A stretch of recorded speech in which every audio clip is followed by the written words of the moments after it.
there's a new homework for you guys to do. And it's right here.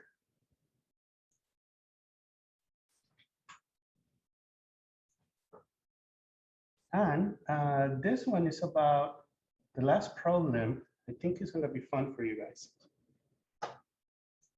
You're going to find some of the solutions to the three-body problem and explore them with code. So some of them are analytical solutions. So we have 3 solutions that are easy to see. The first one was the to Euler. It's in Gaussian figure 328. And it's the one where you have 3 particles, right? And if they're the same mass, they go together like this. And if they're different masses, you have the circles moving around differently. The second solution is a Lagrange solution. That one has like a little triangle in the middle, and it gives you, the book shows you the pictures. You have the book in front of you, right? Yeah. All right. And then the last one, well, is the standard moon system. And that's kind of like what we explore, where you have like Lagrange points and all of that. So you can either make your own code, and you can see that this one's, each of the trajectories comes back to itself after some time.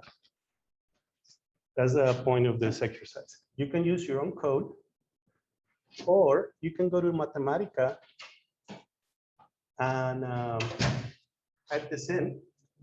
So for instance, this is the mass of object 1, its position, its velocity. And here you're telling it,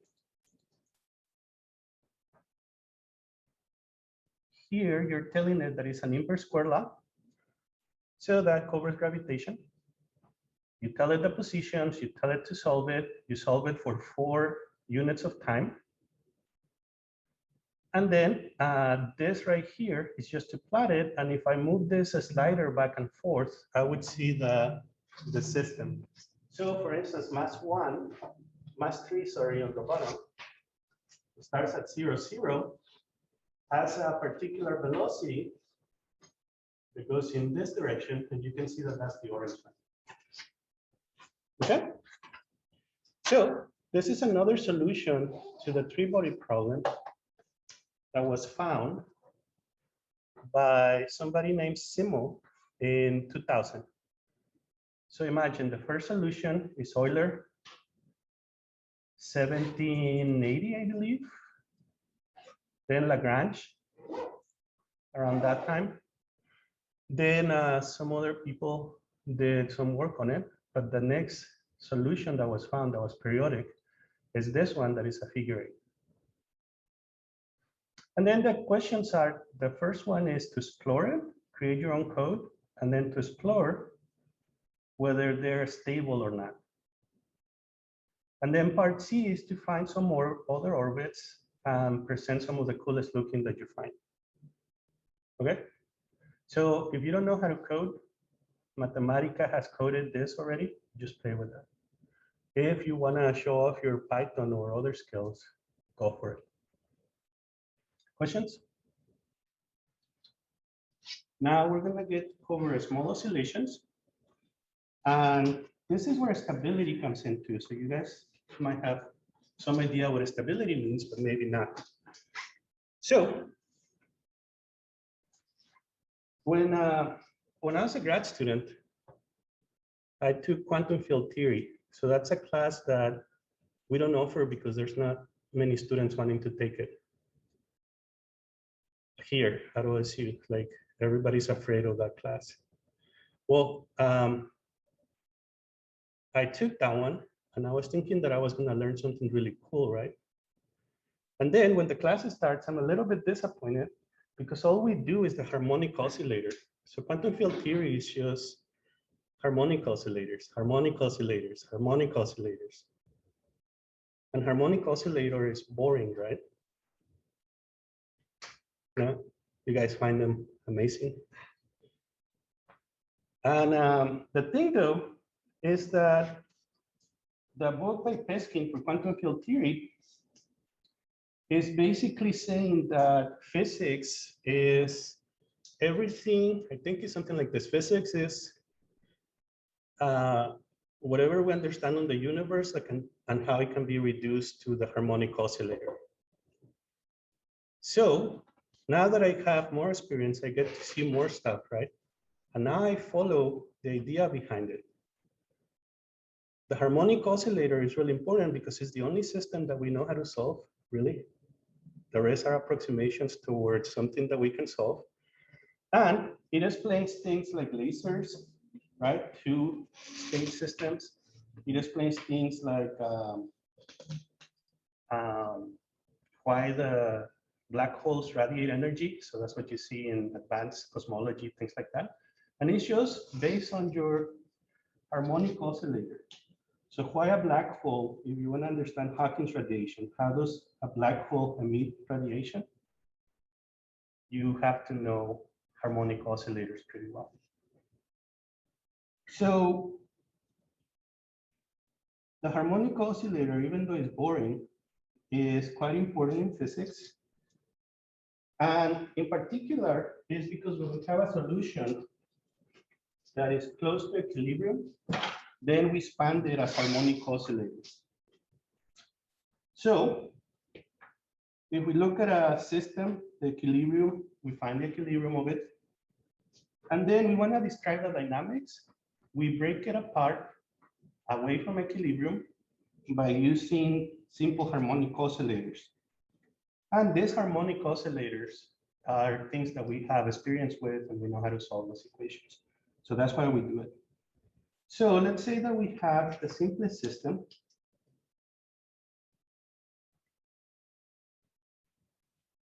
Let's say that we have 1 degree of freedom, harmonic oscillator. And in this case, you have pretty good idea of what this is. It's just an equation that looks like this. This one has an equilibrium point.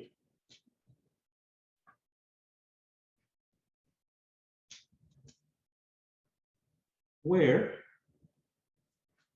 if I stick it into this formula, I'm going to get 0. What does that mean? If I have initial conditions, x is equal to x0 and x dot is equal to 0, what is this system going to do? Anybody?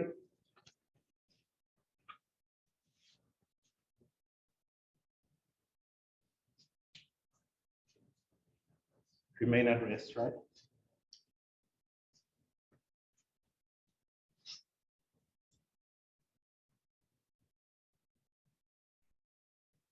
So now let's say that you start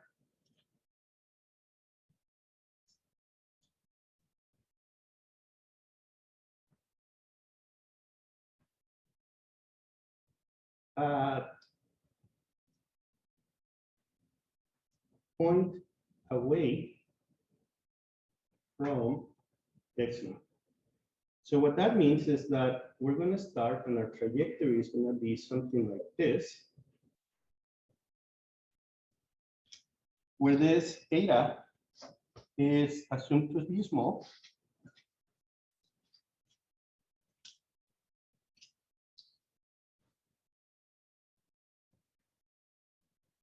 And what it means to be small is that if it's a small, then we can Taylor expand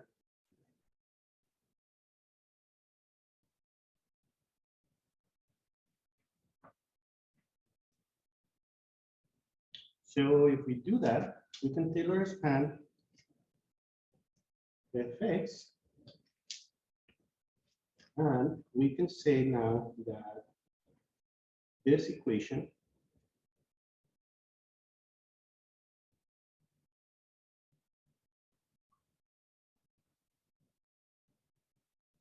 is true. And then we have of the order of eta squared corrections. So we're choosing this one to be small to the eta so that these terms are basically 0 because you have a small, you square the small, you have extremely small. And therefore, you can use neglect of stems. What is the behavior of this system?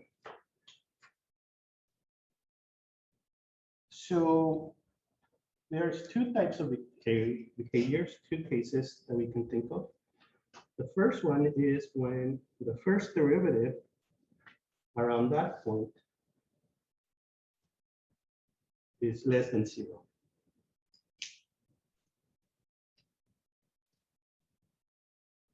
So what happens if the first derivative is less than 0 for that part of the equation?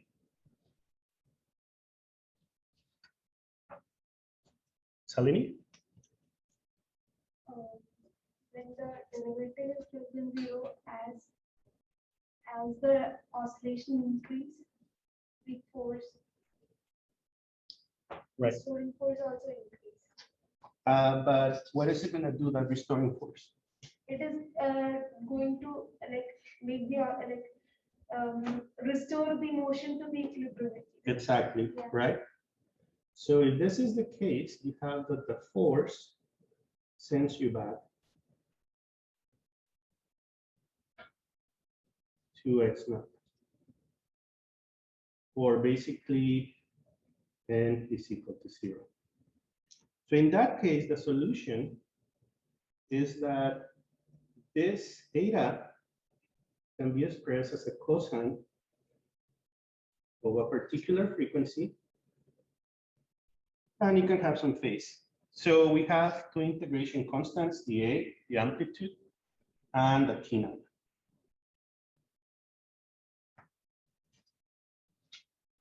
And then another thing is that this omega is related to this first derivative around x naught. So that's the frequency of the oscillation. And what that means then is you have, because of this equation, you have a system, here's the equilibrium point, and it's just oscillating with omega frequency back and forth around that. Questions?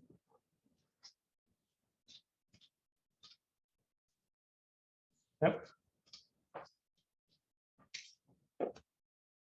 All right, let's look at the other case.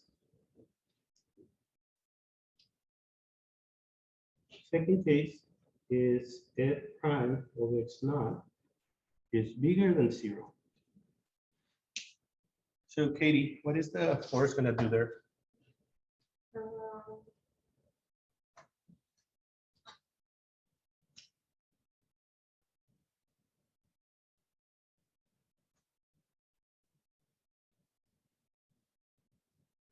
It's going to push you away. Push away, yeah.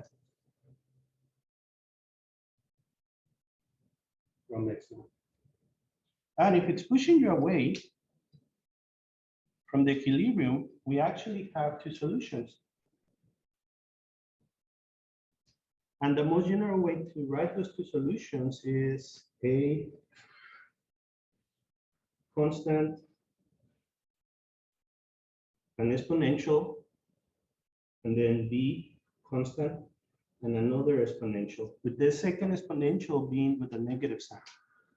So in this case, we have that the a and the b are integration constants, two of them. And then this guy, lambda, is such that lambda squared is equal to f prime of x. All right, so there's two constants right here that are integration constants. So that means that we have two possibilities here, right? So we have a very special case when a is equal to 0. If a is equal to 0, what's going to happen to the motion? As time goes larger and larger. Exactly. So this decays back, right? And this becomes 0. This part is 0. No matter what this is, you're multiplying it by 0. And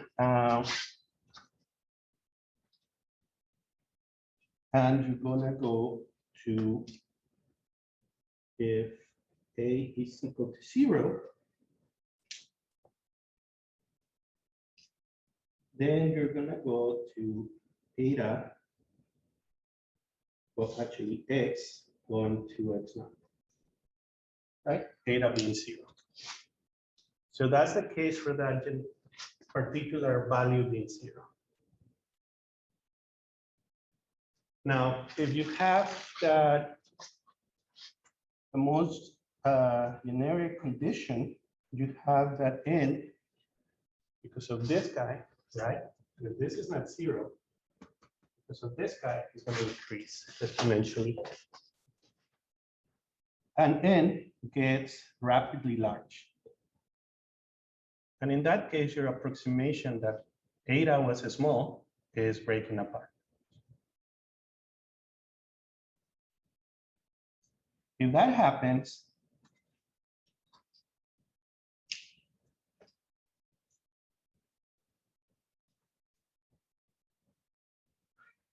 then you have that the approximation is breaking down. And you say that the system has a linear instability.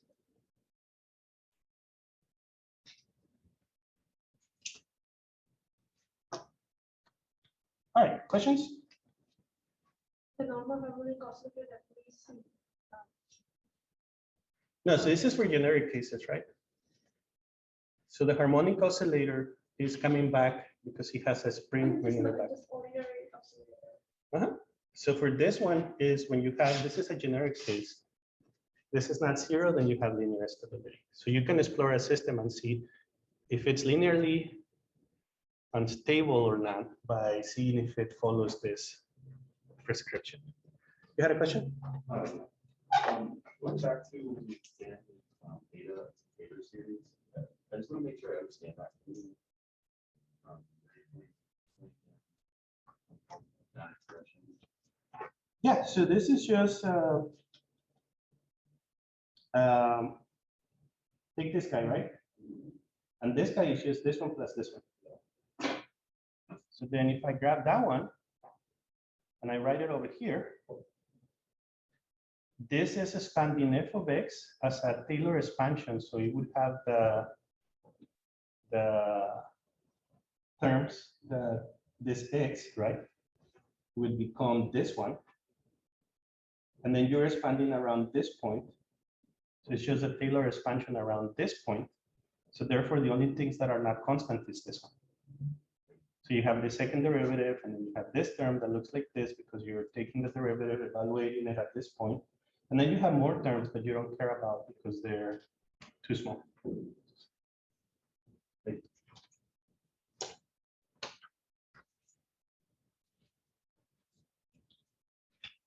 All right, so that was for 1 degree of freedom. What if we have multiple degrees of freedom? What's the approach there?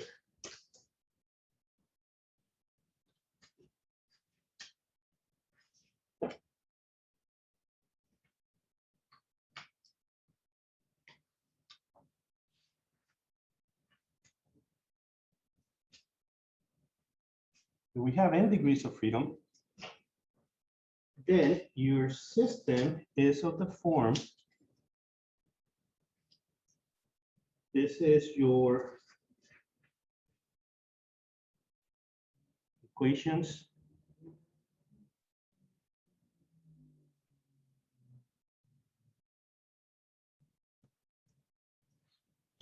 And your previous equation that was just the second derivative with respect to time is equal to fx. Now becomes the second derivative of your degrees of freedom with respect to x is this function. Here, I is going to go from 1 all the way to n. So for this system, there's an equilibrium point. And even though it's multidimensional, there still exists an equilibrium point. This equilibrium point is, let me use this notation right here. And this point is one where if you have one of these functions and stick all of these guys in there, you're going to get 0 for all of the i's.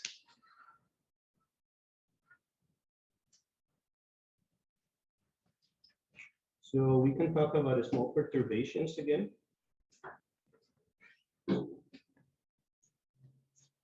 And this small perturbation is going to be such that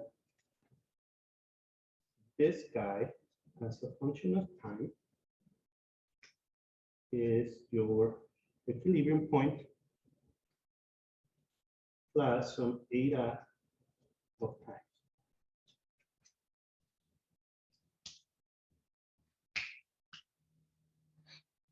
We do the same thing. We assume that this is small, and we Taylor expand this, the f of I, neglect quadratic theme, not quadratic terms.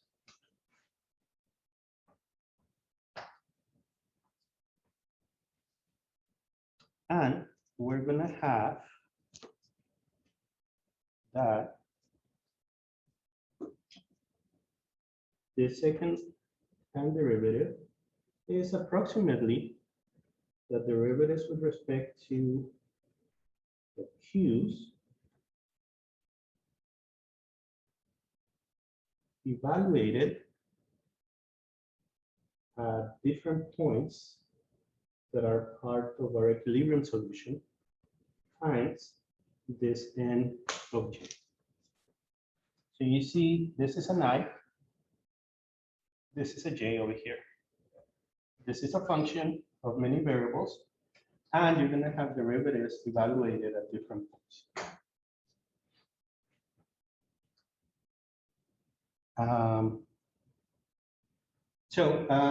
Here there's j and j. So in that case, that means that it's a summation, right? I'm using that notation. So there's a summation over the j's, and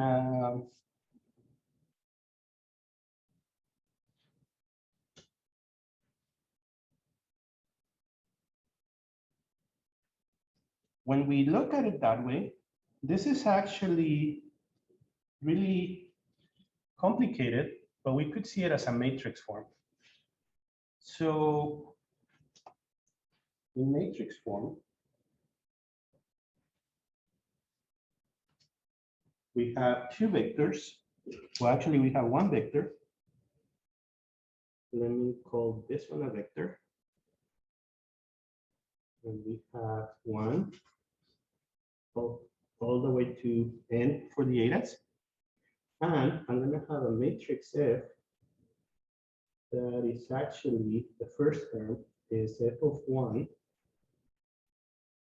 q of 1, all the way across f of 1, q of n, all the way across over here, f of n, q1. And this one is f of what? N. And on the bottom, exactly. So you will have to fill this matrix, right? Everywhere. Sorry? Derivative right there. So now we have a matrix form. We have a n by n matrix. We have an n vector.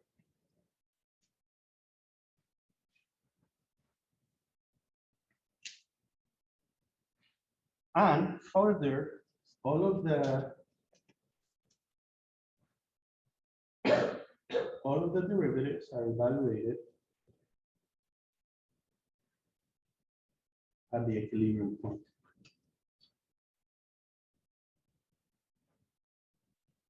Qi is equal to whatever the equilibrium point is. So then, if we go back to this equation, the CC, this one and this one, right? Then it's easier to just write it like this, where this is the vector, is equal to my matrix times this vector.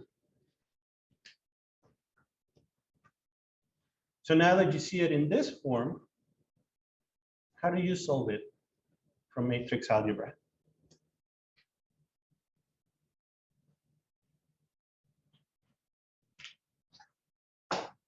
What's the idea? Samir?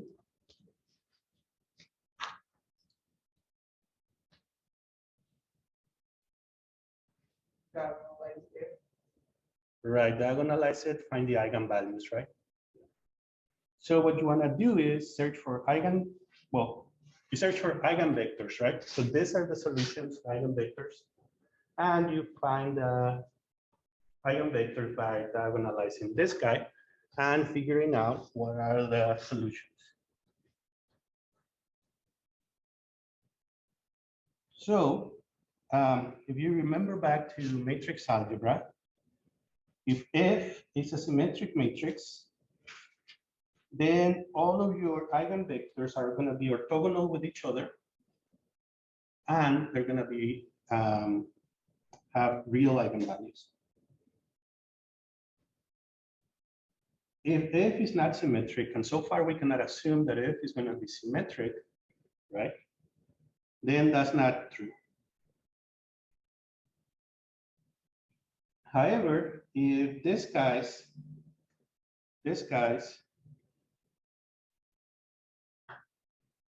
for whatever this is, if the system is a physical Lagrangian, then you actually do have that the eigenvalues are going to be real for those systems. Okay? So if you come up with a physical Lagrangian to do this, then you do get real eigenvalues.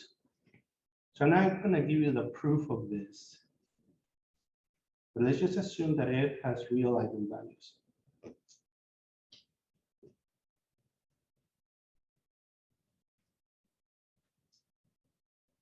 So if the equations are for a physical system,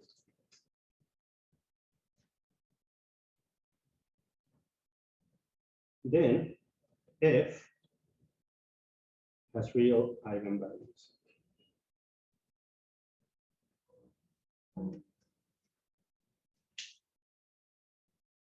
If this is symmetric again, then your vectors here would be orthogonal to each other.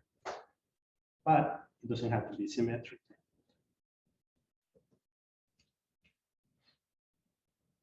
So for any matrix like this, we can have this is the matrix, and then multiply by some vector is going to give you this eigenvalues.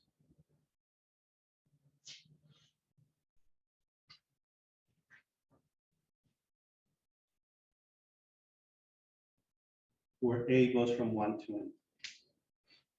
And this is in general, this is true. And we can also have that these are you have left and right eigenvectors. So this is one set of eigenvectors. I can also have another set of eigenvectors that is going to be the transpose of this form of vector, right? Multiply it by the matrix F. And I'm also going to get eigenvalues times the vector back.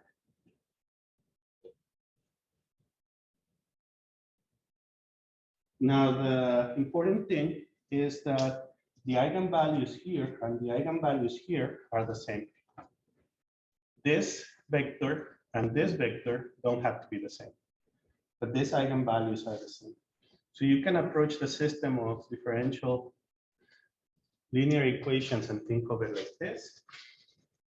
But in reality, you could have a system that could be written like this, and it would be the same eigenvalues.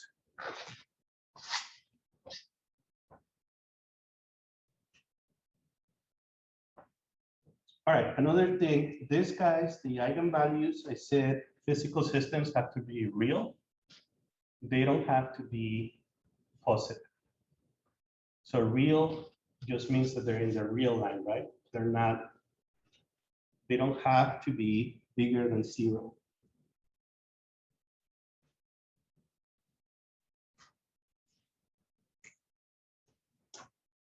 So we have that solution. We have that equation. We have our matrix algebra already there. And then we look at what is the solution for this system.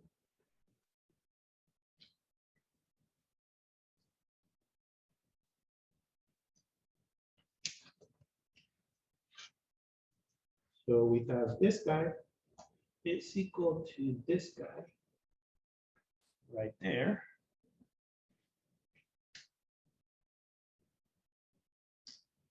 And the most general solution is one that looks like this. I'm going to use the summation here to make sure that the summation is there.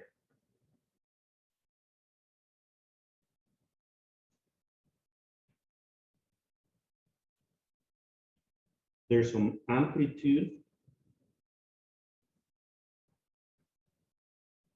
right here. And there's this one right here. So this is lambda of A, lambda sub A. And you see that this is exactly like, where was it? Like this solution, right? This is for one dimension. This one right here. This is for multi-dimensional system. And what we're doing here is that this is the most general solution. So it's a linear combination of all possible solutions. Does that make sense?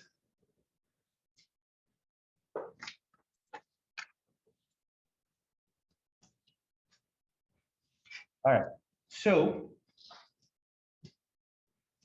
this A and this B are integration constants. And we have for the eigenvalues 2 possibilities. So again, physical systems assume that this guy, lambda A, is real.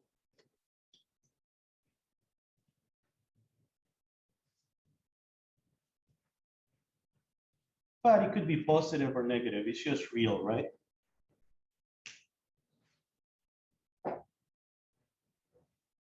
So Vishal, what do you think happens when this is less than 0?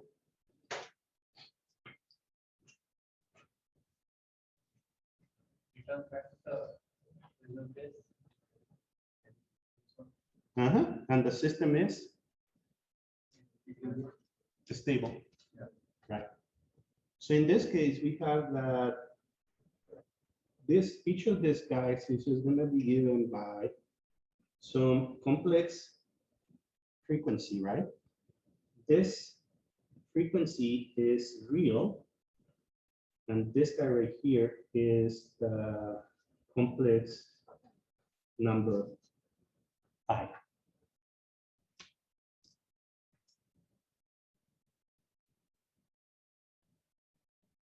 So you get a stable system, and if we look back over here, the system goes back in that direction where this is equal to this.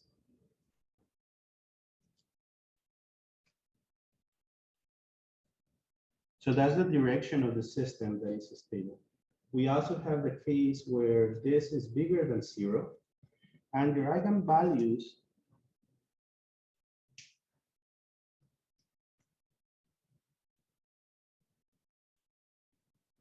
belong to the real.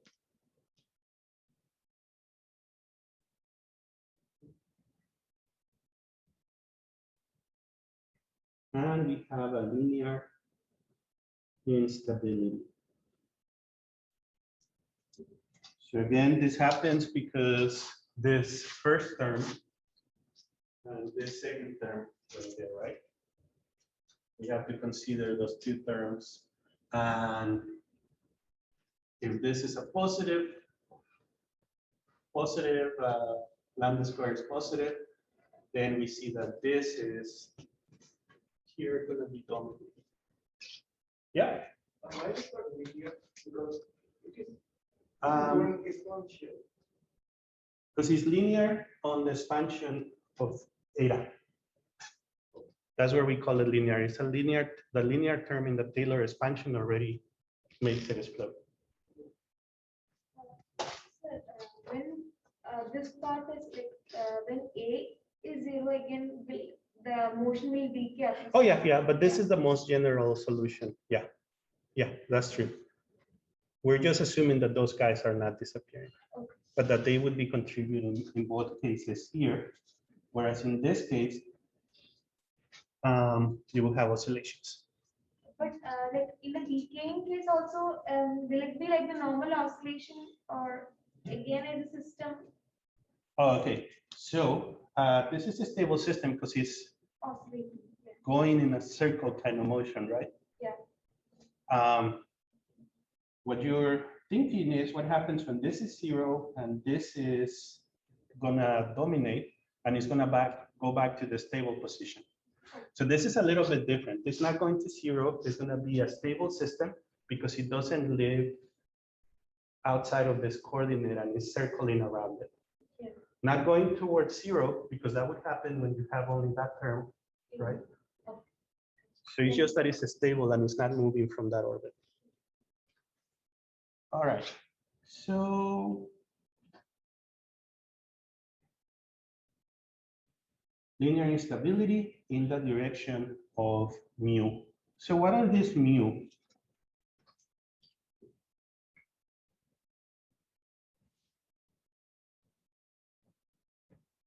So mu are the normal modes of the system. So this mu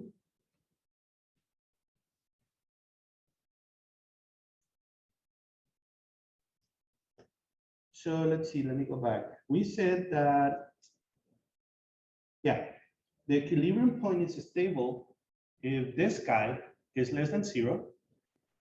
And then if that's the case, for all of the, if that's the case, then let me go back over here, your system is oscillating in a superposition of these normal modes. So this is the normal mode. And if that's the case like this, then it's oscillating in a linear superposition of those normal modes. And that's a particular direction of the system. And then you can grab them and plot those normal modes and see things that oscillate back and forth. So this have a physical meaning. And here is just saying that there's a linear superposition of it. That's the general solution for it. But you can look for what is m, mu1, mu2, mu3, and see what are the different eigenmodes of the system.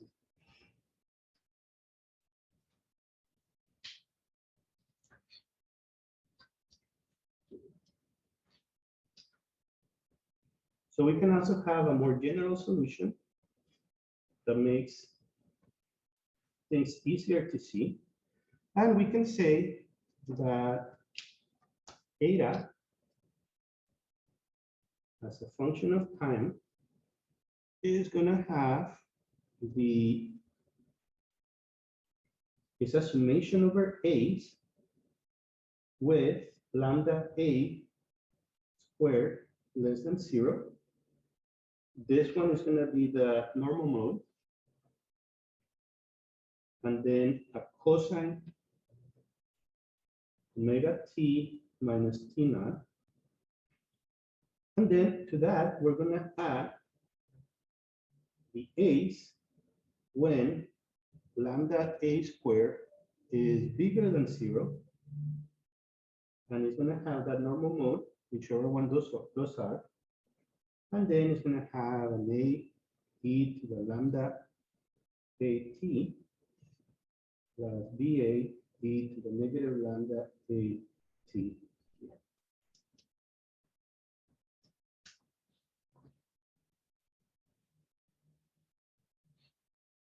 And in this case, we have 2 to the n integration constants. we have one here and one here.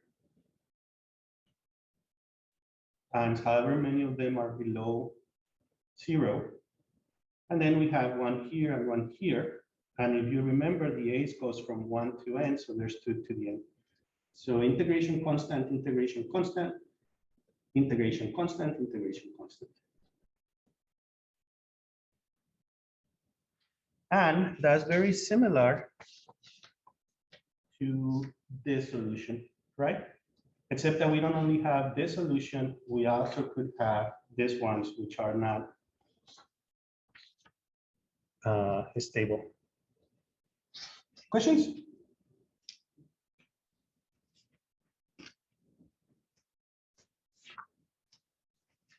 All right, so I want to skip the proof whether these eigenvalues are real or not. You guys can do that. What I want to do instead is give you an example before we leave of how this will work.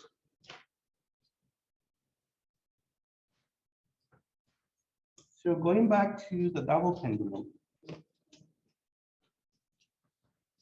you guys did this problem in the previous homework. And you had a very, you had the double pendulum with two masses that were the same and the length being the same. So if we do that one, we have that the Lagrangian, I believe, was given by this.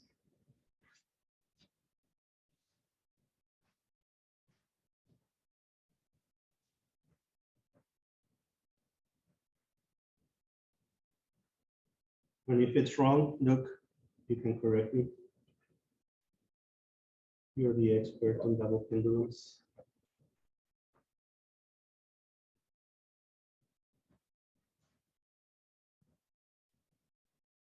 Plus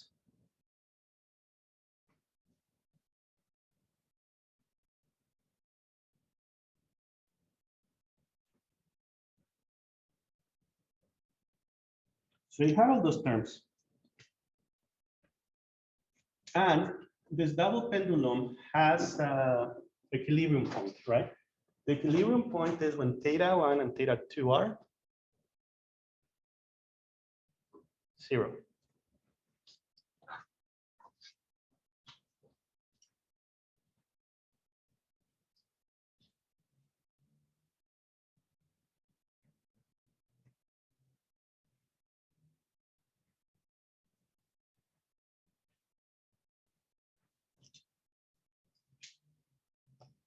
So what we can do is span the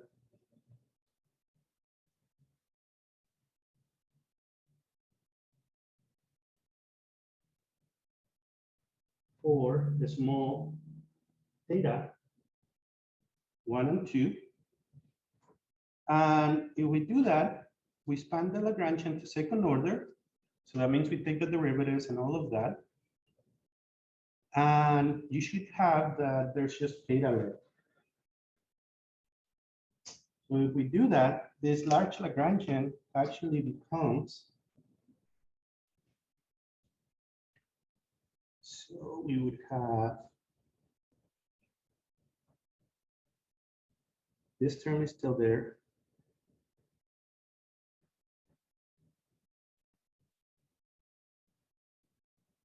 This term is still there.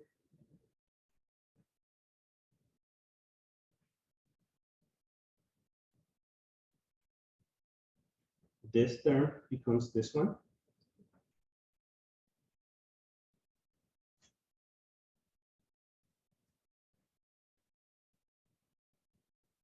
This term becomes this one. And then we have another one minus 1/2 MGL theta 2 squared. Okay? And there's a constant, but it's irrelevant. So this new Lagrangian, I can grab this simpler Lagrangian and find Lagrange equation.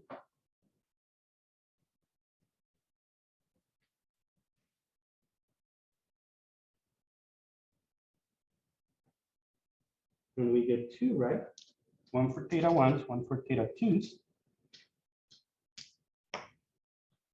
And what I end up with is this one.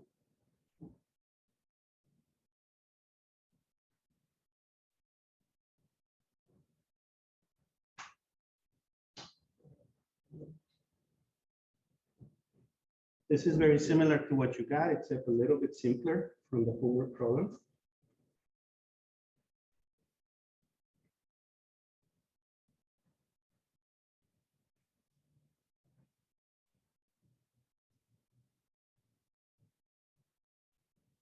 Two, one, and two, yeah, perfect.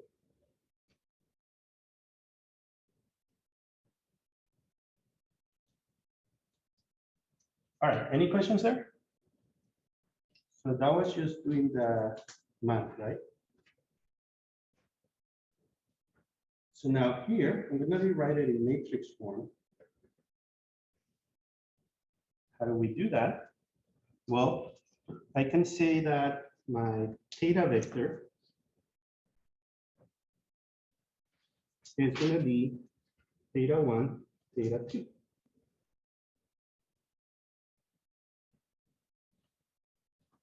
And if I rewrite that over here, this guy's right here, right? I'm gonna get, look at all the MLs, MGLs, there's M's everywhere, right? There's L square over here, there's L over here. So I can take and write the following: 2, 1, 1, 1.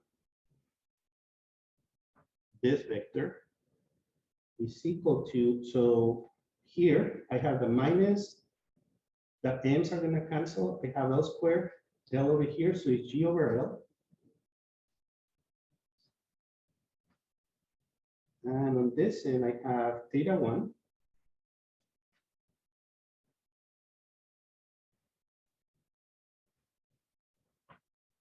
And that's the same, but in matrix form as what we had before.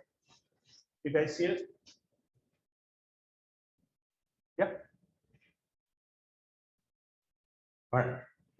So once you have that, this is in this form, it's not as useful. So do matrix operation. So I have a matrix on this end, I have a matrix on this end. What I want to have is actually something that looks like this. Is equal to something on this end. And it would just be this matrix.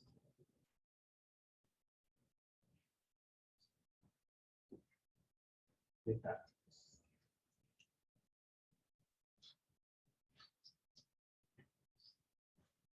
Right, so I want the identity matrix here, and therefore I have to do operations on this guy so that I have this guy in this end over here. And now that I have that, so I have 1 minute left. If I look at this one, there are 2 eigenvectors. How about we stop here and continue in the next class, okay? But the idea is that once we have this, I can figure out what my eigenvectors are, I can figure out what my eigenvalues are, and I can now describe what the motion of the system is, okay? All right.